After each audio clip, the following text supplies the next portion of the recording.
Nope, you're in the right place. This is the Mormon Renegade Podcast. So in this episode, we're going to do something just a little bit different. It's going to be just you and me. As I have done this podcast and you have listened and interacted with me, I feel like we've come to know each other. Quite frankly, it's something I hadn't counted on, but I'm glad that it happened. So I want to tell you a little bit more about me and my family. We love Christmas. Christmas around our house, it's a big, big deal. Don't get me wrong, we love the food and the lights and the presents, but more than that, however, we love the meaning and feeling of Christmas. People's hearts seem to be just a little bit more open to their fellow man and to God. For me, Christmas has an even deeper meaning. It's a connection back to my earthly father. See, he left me a legacy during Christmas. It's one I've tried to live up to. That legacy has become a tradition. This legacy and tradition will be evident by the end of the story. First, let me say that this story is based on a true event that happened when I was 8 years old. I saw it, or at least I saw part of it as an 8-year-old boy, then explained to me in depth at the age of 16. I had to fill in the gaps of people and events so the story can be told in a way that would engage the listener. I have also changed the names of some of the characters to protect their privacy. Now, the event near the end of the story that I witnessed as an 8-year-old boy did happen. At the end of this story, I will tell you exactly what happened in real life and how I actually came to know about it so that you, the listener, can know exactly what happened. So think of it more like a Christmas parable based on a true event. I feel like the story now needs to be told in a very public way for some reason that I can't explain. Now, one of the things I have come to love about this experience is that it's not an exclusively fundamentalist story. Heck, it's not even an exclusively Mormon type of story. So this experience and this episode can be shared with anybody. But before we begin, I want to tell you, the listener, how very grateful I am that you have spent many hours with me here on the podcast. I have been so blessed to do this podcast and have been even more blessed by you listening and on occasion even interacting with you. I want to thank my guests. They really did make the podcast this year. My hope is that this story will help you feel the true meaning of Christmas and perhaps make the season a little more bright. I grew up in a pretty normal home. My dad owned his own business. By the time he met my mom, he was already a diesel mechanic working on big 18-wheelers. My mom would help out with the books and that sort of stuff around the office. As a young boy, I'd go with my dad to the shop and work a little and play even more and eat junk and truck stop food. More than that, though, I got to spend time with my dad. I got to learn at his knee. I got to learn life lessons that I use to this day. Looking back, I've often wondered if he didn't have an idea that he would die young somehow. He taught me a lot of things that didn't seem age appropriate for a 10 to 12-year-old. Things like how to treat a woman when I was dating, things on how to be a parent and other such stuff. He was my best friend, my gentle protector, my advocate, and my hero. Unlike so many other young men who seem to have a strained relationship with their father, I was blessed with a great relationship with my dad. We lived in an average house in rural western Idaho. Now, I never really got to know my grandparents on either my mom or dad's side. However, I did have something just as good. We had some sweet elderly neighbors, Donna and Charles. They treated me and my 3 siblings like we were their own grandchildren. They showered us with love and affection. Donna would always be waiting for us every day after school with some sort of confection she'd bake during the day. Charles, who had an amazing selection of sodas in his garage, would always signal me over for a Coke and a story from when he was young. I look back now and I wish I could tell my younger self just how good he really had it. That ideal life would come to an abrupt and sudden halt one day in the very last part of December 1991. I awoke that night to see my father slumped over in a chair with paramedics working around him vigorously as Donna consoled my mother and Charles held us kids close. Finally, the paramedics loaded my father in the back of an ambulance and took him to the hospital. Charles stayed in our house all night with me and my 3 younger siblings, so my mom and Donna could follow the ambulance to the hospital. In the morning, I talked to my mom on the phone. She told me my dad had had a heart attack. After some evaluation, he was moved to a major hospital in Boise where he would undergo a heart bypass surgery. Now today, those surgeries are pretty regular, but in 1991, we didn't have nearly the tech we have today, so it was still a pretty big deal. That day, Charles drove us kids up to the hospital so we could see our dad before he went in for surgery. I remember I was the last one called in to talk to my father that night. As I walked in, my perception of my dad was being shattered as I saw him lying there with tubes and wires hooked up everywhere. He called me over to him. As I went over, he grabbed my hand and spoke to me, expressed how much he loved me. He told me how proud he was of me, and that he was sure I would grow up to be a good husband and father. The thing that stuck with me the most, however, was that he told me first I would need to take care of my mom and younger siblings. Then he said, "Remember, all good things come from God." Now this caught me a little off guard. My dad and my mom weren't particularly religious, and by particularly I mean at all. However, he always said that he believed in God and Christ. It wouldn't be until I was much older that I realized that that man led more of a grounded life in Christ than many professed religious people. He then kissed me and told me he loved me and to go home and help take care of my younger siblings. The next day I waited at Donna and Charles' house with my younger siblings in anticipation for news on my dad. Charles kept me entertained with stories, Coca-Cola, and cookies, while Donna and my mom were at the hospital during my dad's surgery. Finally, the call came. As I talked with my mom on the phone, she said that the surgery had went very well and was successful. She said my dad would be fine. I asked when I could see him next. She told me not for a couple of days. All of that night, all of us rejoiced in that house, with Charles saying, "This calls for more Coca-Cola and cookies." I went to school that day relieved. My hero, my best friend, was going to be okay. I felt like I was on clouds all day long. I remember what my dad said before the surgery: all good things come from God. For the first time in my young life, I thanked a God I didn't really know for saving my dad. After school, I raced home. I opened the door to my house. I was always the first one home before my siblings. As I burst in the door, I saw a note on the kitchen table. It was in my mom's handwriting that read, "Went up to be with your dad. I will be home later. Charles will feed you dinner." I waited for my siblings to get home, and then we all went next door to Donna and Charles' house. Charles was there waiting with the obligatory Coca-Cola and cookies, and everything seemed fine. We played outside. I listened to Charles tell me stories of his childhood and his time in the army during World War II. Then at about 6 o'clock, Charles ordered pizza. At about 9 o'clock, he took a phone call in a different room, then came out and said, "Why don't you kids just grab some pillows and blankets and camp out here on the floor and I'll put a movie on for you." Me and my siblings fell asleep watching the movie McClintock with John Wayne.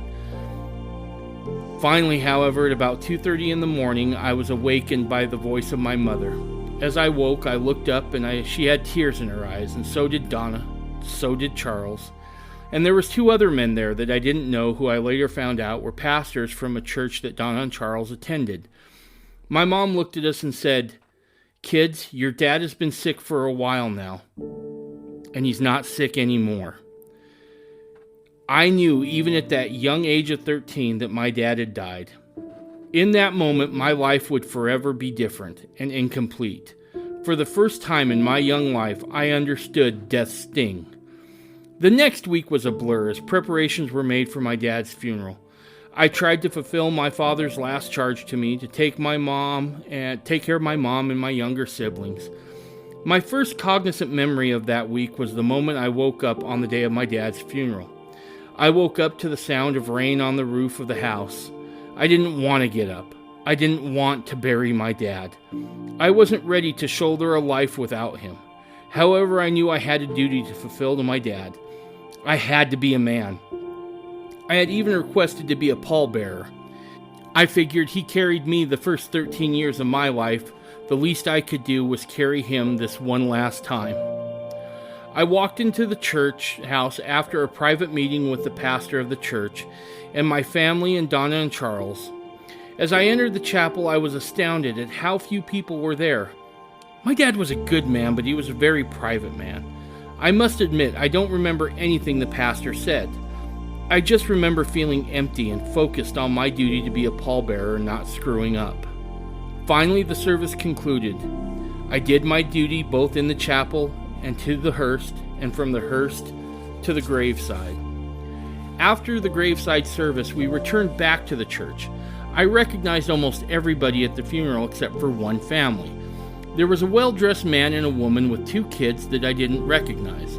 I asked my mom who they were. She just said to go introduce myself to them. I approached them. I remember what my dad had taught me about meeting people. You square your shoulders, extend your hand, and look a man in the eyes and give him a firm handshake. I walked up and said, "Hi, my name is Dave."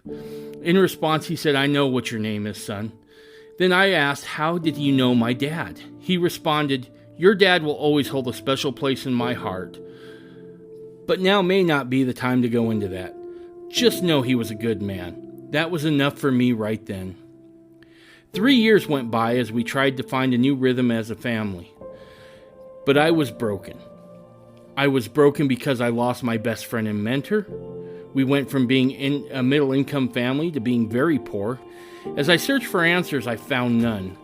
I tried to be a father figure to my siblings, but I felt like I was failing as I saw each one of them fall into self-destructive habits. But really, who was I to talk, because I was doing the very same thing. My mom was working 3 jobs just to make ends meet. We lost our house and ended up having to move into a trailer court. Everything came to a head when I was 16 years old. I started to get facial hair, but it wasn't that prepubescent facial hair that looked more scuzzy than mature. So for the first time in my life, I needed to shave. One day after school, I stopped by Jerry's Market in the little town of Payette, Idaho, where I lived, and I bought some razors and some shaving cream. The next morning was Saturday. I woke up determined to shave like a man. I applied the shaving cream and tried to shave. I remember thinking, I wish my dad was here just to teach me how to do this. I could have called Charles. He would have come over in a heartbeat to show me how to do it, but I needed to be a man. I needed to know how to do this and figure it out myself. I cut myself, not once, not twice, but many, many times. Each time my anger growing hotter and hotter. Mad at my dad for not being there. Mad at God for taking him away. Mad at the whole damn world. My mom woke up and walked by the bathroom to see me in a bloody shaving cream sort of mess. I must have looked funny. I now even laugh when I think about what I must have looked like. However, at 16 and mad at the whole world, I was not in a laughing mood. My mom saw me and kind of laughed and said, "Let me help you with this." Her laughter pushed a button in me that caused my blood to boil over. I punched the mirror and screamed at her, "What the hell is so funny? I don't have anyone to teach me. I don't have my dad. I don't have anybody. I'm alone trying to figure this out. I don't know who I am because my dad isn't here to tell me, and I don't know who he was. I don't know what I'm supposed to do now." I stood there, blood dripping from my knuckles, looking at the horrified look on my mom's face. I wiped the shaving cream and blood off my face and stormed out of the house, and I am ashamed to admit that for the next 10 to 12 hours, it was filled with nothing but self-loathing, an endless stream of booze and debauchery as I tried to fill the emptiness inside of me. Finally, about 2 in the morning, I knew I had to go home. When I got home, everyone was asleep, which was just fine with me. I went to sleep hating myself, God, and the whole world. The next weeks went by uneventfully. I didn't say more than 2 words to my mom. I got myself and my siblings up to school. I went off to school, to football practice, and then to work. Finally, one night, after a game, I went home to find a note on my kitchen table. It just read, "You have an appointment tomorrow at 4 p.m. And I thought, oh crap. She's sending me to a shrink. That is the last thing I needed. I went to sleep thinking about it, and when I woke up the next morning, my mom had already gone to work. So at about 3 o'clock, I got ready to go to this appointment. Now, 3:30 came and went, and I kind of felt some relief because I was like, my mom, she forgot about this, so I don't have to go, and I breathed easy. However, about 4 o'clock, there was a knock at the door.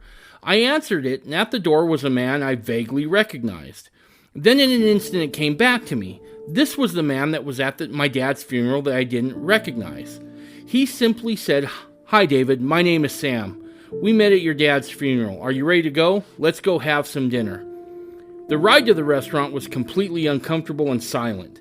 There was something to be thankful for, however, in that Sam wasn't a shrink.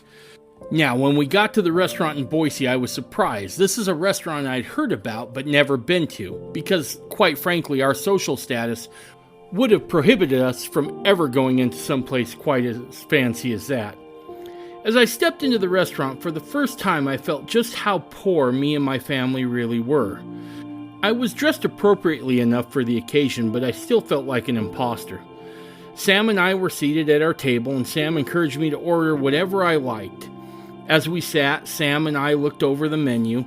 A wave of guilt swept over me as I saw the prices of the various meals on the menu. Sam must have picked up on that feeling, because once again he assured me that I was fine to order anything I wanted. After we ordered, Sam sat back and began to speak directly to me. "Look, David, you're not stupid. You know I'm here because your mom called in a favor." I responded, "Yeah, and what's that?" And he looked me in the eye. But yet he had this faraway look, like he was recalling something from a lifetime ago.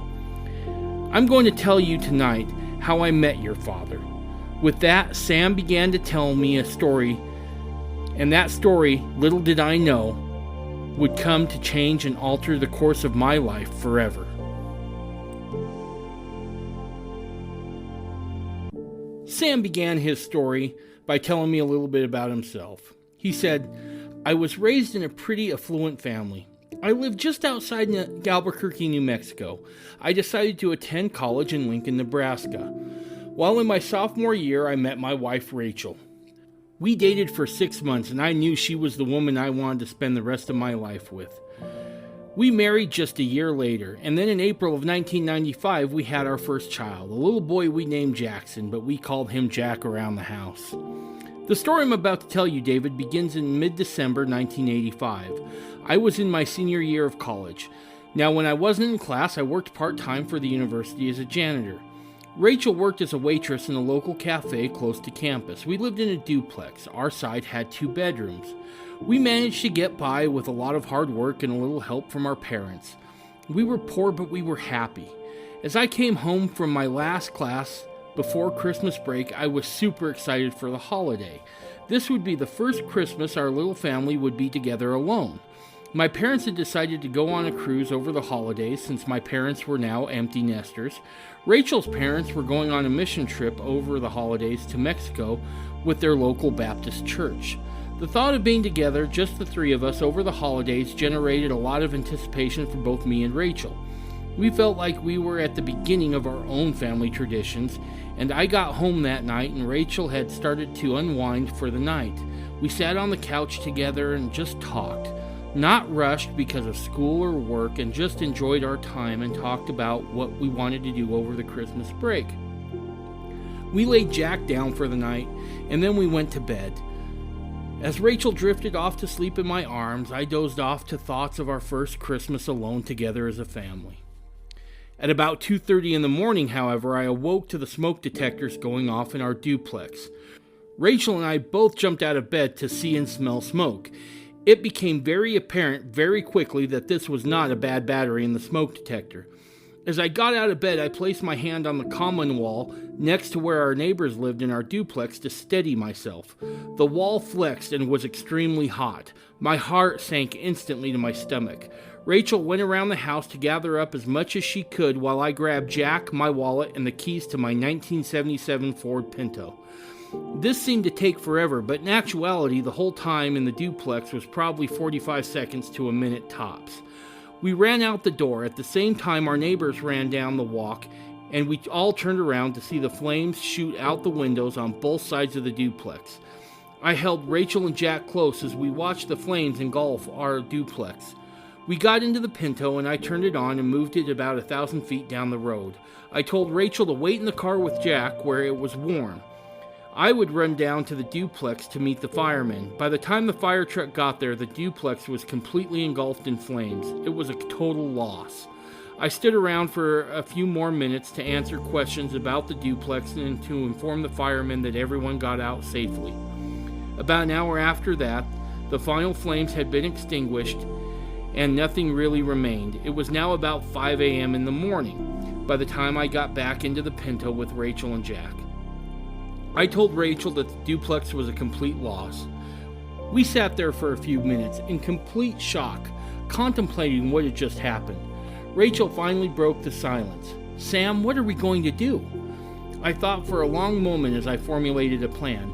I had in my wallet about $100 in cash. I also had a credit card my dad had given me with a $300 limit. Rachel had another $100 in her purse. Our address book was lost in the fire, so we had no way of getting into contact with any of the family. And with our parents unreachable, we made the decision to drive to my parents' house in Albuquerque, New Mexico. We found a McDonald's, and after I'd picked up an atlas, we planned our drive out. It was about a 14-hour drive, but if we were careful with our money, and if we only stopped for one night, we should have been able to get there within 2 days with no issues. The only real concern I had was that my little Pinto had been acting kind of funny over the last few weeks. However, it didn't seem like it was anything too bad. So I felt like it should be a drive that the Pinto could make no problem. Rachel, ever the practical one, pointed out that we had one immediate issue that needed to be remedied. We were still in our pajamas and didn't have any more clothes. We decided we would stay the night in a hotel there so we could get some rest, shower, and buy new clothes for all of us on the trip, and then we would drive straight through the next day. We got our room, showered, and bathed Jack, and then the three of us fell asleep together on the bed in the little hotel room. As Rachel and Jack drifted off to sleep, I listened to them sleep and offered a prayer of gratitude to God that He had preserved the life of my family. We woke up the next morning in relatively good spirits. We felt like we had a plan and we thought we had enough resources. We got up and dressed, we fueled up the Pinto, grabbed a few snacks and hit the road. We were about 2 hours into our drive when Jack began to get really fussy.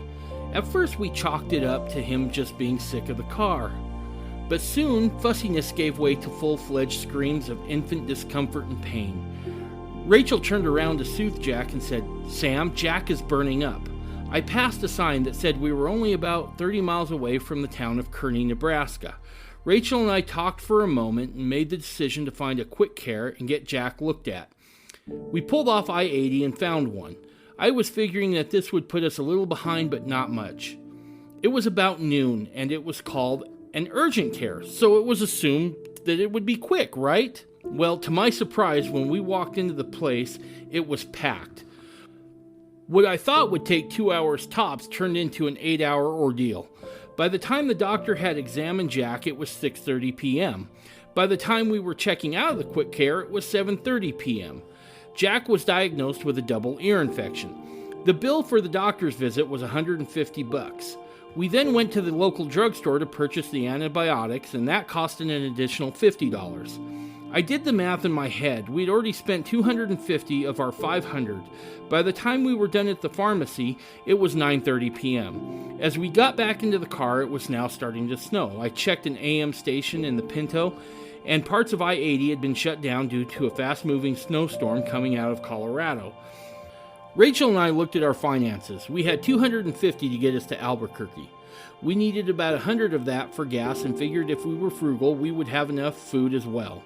Since it was so late and I-80 was closed in spots, we decided to get a room at Motel 6 for $35. Then get up in the morning and make the 12-hour drive to Albuquerque. The next morning there was fresh snow, but I-80 westbound was open to us and we were back on the road. We all jumped in the Pinto, fueled up, grabbed some food for the trip, and started heading west again. The plan was we would drive west on I-80 until we got to Big Springs, Nebraska. From there we would take I-76 around Denver, then pick up I-25 and go all the way into Albuquerque. Things were starting to look up. I could tell Jack was feeling better as he slept in his car seat. I took comfort in the rhythm of Rachel's breath as she slept. I was just coming through Big Springs, Nebraska when I started to smell something funny coming from the Pinto. Then I noticed my temperature gauge was rising. I pulled off the exit and pulled into an old gas station that had a repair shop in it. As I pulled in and shut the car off, I could see steam pouring out from under the hood of the Pinto. I popped the hood and saw antifreeze everywhere. The mechanic from the shop came over and asked if he could take a look. He quickly diagnosed the problem as a malfunctioning thermostat. I really didn't have the money to pay a mechanic, and I told him that. He said that he could show me how to replace it and would even let me borrow some tools. Super grateful for his willingness to work with me, I asked him if I could buy the thermostat from him. He informed me that he didn't have one. I checked the local parts store, and the best they could do was get us one first thing in the morning. The part itself wasn't very expensive, but this meant that I would have to put out the money for one more night in a hotel. The thought of this made my gut turn. I found us the cheapest room I could, which was thankfully just across the street from the gas station. After paying for the room and the thermostat, we were down to $75. I could possibly overextend the credit card if we needed, but we should be able to make it with fuel if we drove all the following day to Albuquerque. The next morning came, and at 9 a.m. the thermostat arrived. Thanks to the mechanic's instructions and the tools, we were back on the road by 12 p.m. We were about 10 hours from Albuquerque. I felt like the worst was behind us. As we got to the very outskirts of Denver, however, things took a disastrous turn. The Pinto began to shake tremendously and lose speed. The more I put my foot into the gas, the louder the RPMs would climb, and yet we still lost speed. I looked ahead, and an off-ramp had a 76 truck stop on it that was only a quarter mile ahead. I put my hazard lights on and coasted off the interstate. We parked the car, turned it off, and then turned it back on. The car had no trouble starting back up, but we couldn't get the car to get back into gear. I had Rachel steer while I pushed the car around to the mechanic shop side of the truck stop. A man came out to greet me, and we pushed the car into the shop. Me, Rachel, and Jack sat in the lobby of the shop. Finally, the mechanic came in to talk to us. He informed us that the transmission was completely gone out of the Pinto. It would take a week to fix it and cost thousands. I asked if there was an inexpensive workaround. He said he didn't know of one, but that he would talk to the shop foreman when he got in.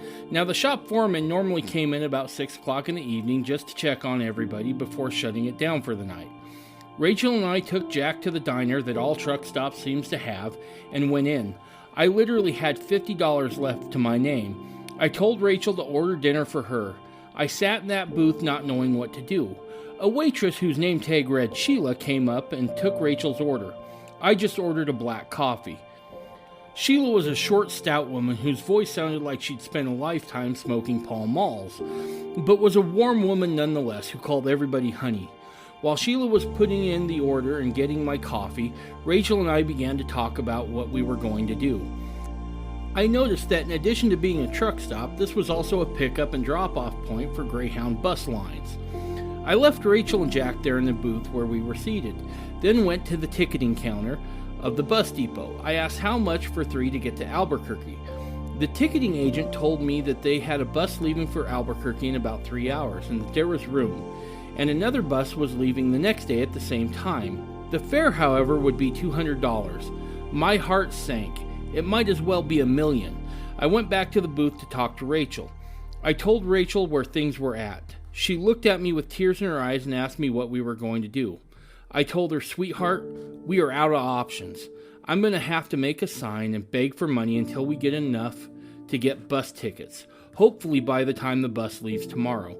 In the meantime, I would talk to Sheila and ask that as long as Rachel kept ordering coffee, if she and Jack could stay in the restaurant while I begged." Rachel and I wept silently with each other in that little booth. Sheila came back to the booth to deliver Rachel's food and my coffee. I pulled Sheila off to the side and explained the whole situation. Sheila's eyes welled up with tears and said, "Of course Rachel and Jack could stay in the diner. It's open 24 hours a day." I then asked if Sheila had a piece of cardboard and a marker. She delivered the supplies, and I went into the men's room stall and started writing my sign asking for money. As I wrote the sign, I wept knowing that it had failed my little family. Just 3 days ago, all I could think about was being curled up and cozy with them in our little duplex, and now was in a truck stop men's room writing a sign begging for money. I hid the sign in my jacket pocket, then went back to the booth and apologized to Rachel for my failings as a husband and father and provider. I looked outside and it had started to snow. I sat with Rachel, sipping coffee and holding my son, putting off the inevitable. I tried several times to get up and go, but Sheila would come back around with coffee and said I would need it because it was going to be cold outside. Then she came back around with the previous day's pecan pie and said it was on the house. About another hour passed now and it was snowing sideways. It was the kind of blizzard that could only be produced in the Rockies. There was no more time to stall. I checked to make sure that the sign was still on my coat. I could feel it, the instrument of my humiliation and my acknowledgement of failure. I kissed my son, then kissed Rachel and apologized again. She in return simply touched my cheek while crying and told me that she would always be proud of me and would always love me. I then got up and thanked Sheila for allowing my family to be here in the shelter of the diner. She looked at me with tears in her eyes and hugged me. I then pushed past the door and headed outside to do what I had to do. I walked to a place that I felt was safe, yet visible. I reached into my coat and began to pull out the sign and got ready to start begging for money. Then, out of the blizzard, I heard a loud, echoing voice that was strong yet pleasant. I turned around, and through the blizzard, I saw a large man approaching me, calling out my name. He was about 300 feet away, but I could already tell this man was large, standing 6'2", tall and broad-shouldered, dressed head to toe in a Santa Claus suit. He said my name again as he got within about 10 feet of me, and then said, "Sam, what are you doing out here?" I answered back, and as I did, I began to cry again at the thought of having to vocally admit my failure. I don't have a choice. I have to get me and my family to safety. The man, now just 6 inches away from me, with kind eyes full of compassion, said, "You don't have to do this today, Sam." He took the sack off of his back and pulled out an envelope. Inside were the bus tickets that we needed, and to top it all off, the bus would leave in just 45 minutes. He then pulled out another envelope and handed it to me. Inside was $500. He then handed me a brown paper sack that had diapers, baby food, snacks, and sodas for me and Rachel, and even a stuffed bear for my son. I was weeping uncontrollably by this point. As I rested my forehead against the man's shoulders, he just embraced me and said, "Sometimes things just happen. You're a good man, Sam, and I have a feeling you could grow into a great man. Now, you only have about 30 minutes till that bus leaves, so get your wife and son and get on that bus." I asked, "What's your name so I can repay you?" He grabbed me by the shoulders and looked me in the eye with those piercing blue eyes and a smile that I could see under his fake beard. "Sam, I'm Santa Claus, and magic happens around Christmas. As far as repaying me, someday you will be in a position to help someone else. Repay me then by helping them." He embraced me one more time. As he released me, I could see Sheila and Rachel holding Jack, looking out the diner window. I went into the diner and rounded up my little family. Sheila boxed up some pie and gave me some coffee in a to-go cup. Then the bus pulled up and Sheila hugged us and we got on the bus. As we boarded the bus, I exhaled deeply, then saw my son holding the bear that this stranger gave him, and I began to weep. Rachel just held me as all the emotions and worry of the last 3 days came pouring out. Later on in the bus ride, as my family slept next to me, I couldn't get the man's eyes out of my mind. They were filled with love and compassion, no judgment, nothing that made me feel ashamed or uncomfortable, just compassion. Rachel and Jack and I spent Christmas alone together after all, in my parents' house, safe, warm, and fed. After my parents got home, they helped me get a new car and a new apartment in Lincoln. On the way back to Nebraska, I stopped by that truck stop and pestered Sheila until she gave me the name of the man in the Santa suit. I found out it was a shop foreman that we were waiting for. He happened to be in the diner at the same time we were, and Sheila filled him in on what was going on. I went to the shop and asked for the man. As he came around the corner, covered in oil and grease, I embraced him and told him just how much his act of service meant to me. I tried to pay him back, but he refused and just said to help someone else out when the time came. Sam quit telling the story now and looked at me. "David, that man was your father. I wept when I heard he passed because I felt like the earth was a little worse off for him not being in it. However, David, I have hope. I have hope because you're his son. Your mom mentioned that you told her that you didn't know who your father was. Well, I can tell you who he was to me. He was my relief in my most desperate hour. He was a light when it seemed darkness was all around. Your dad left you a legacy of love and service. Now it's up to you if you will pick that torch up and carry on. I don't know you well, but I have a feeling that you're not going to disappoint. With that, dinner wrapped up, and Sam took me home. We had a pleasant conversation on the way home. He got out of the car and hugged me and told me that I would grow into a good man. And with that, he got back into his rental car and began to drive away. As I was walking away, he stopped and rolled down the window. He said, "Look, I got something for you that I think will help. It's in your room." He rolled his window back up and then drove away. I went inside my house. Everyone was asleep. It was about 12:30 in the morning. I walked into my room, and on my bed was a garment bag. I hung it up and unzipped the bag. There inside the bag was a Santa Claus suit with a note that read, "I paid your mom to get this refurbished and cleaned. This was your father's suit. I figured it was a tool you will need to carry on your father's legacy." I buried my face into the red velvet coat and wept. Wept at the thought that my dad had actually worn this suit.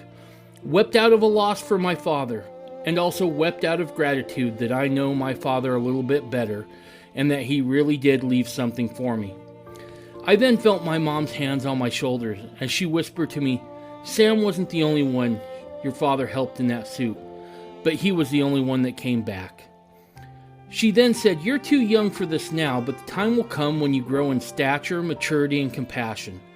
But I know you will keep your dad's legacy alive."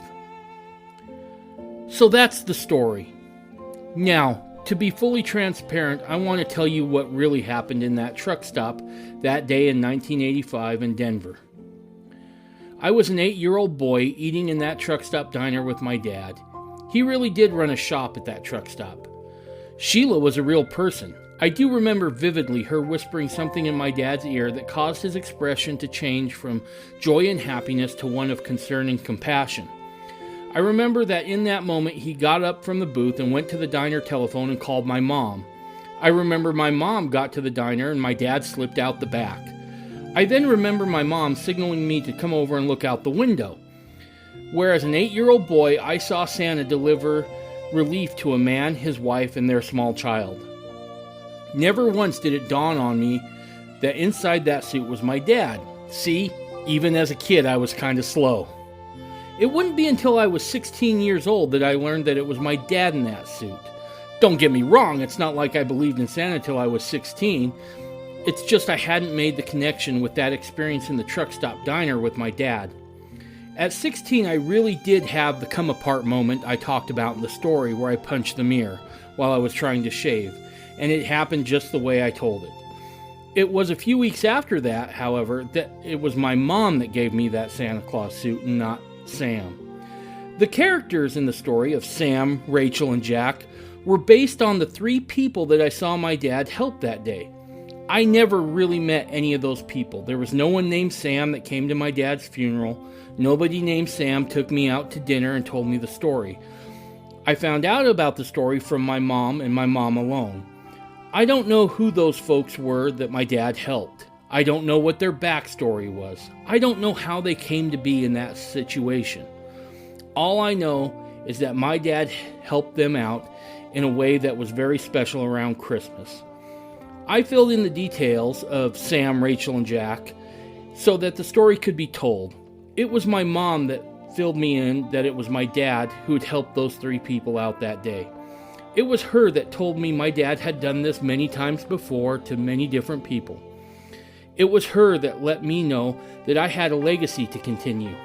So that suit and legacy my dad gave me, that is 100% real.